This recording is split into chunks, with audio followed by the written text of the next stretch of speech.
ஆண்டவனானவர் தேவாதி தேவர்களே,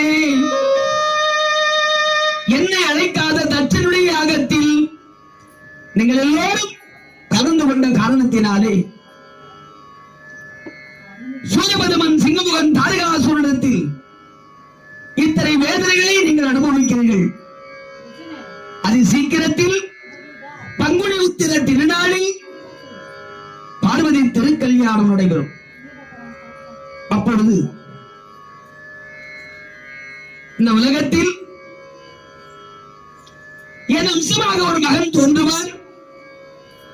அந்த மகனால் உங்களுடைய குறைகள் தீரும் என்று சொல்லி அழகான முறையில் ஆசி வழங்கினார் இறைவன். காலத்தை எதிர்பார்த்து தேவர்கள் காத்திருந்தார்கள். பல நாட்கள் ஓடியது.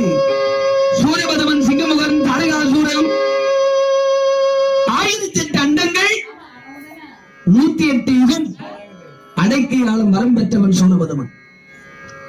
கடல் மத்தியில் வீர மகேந்திரவரம் என்று சொல்லக்கூடிய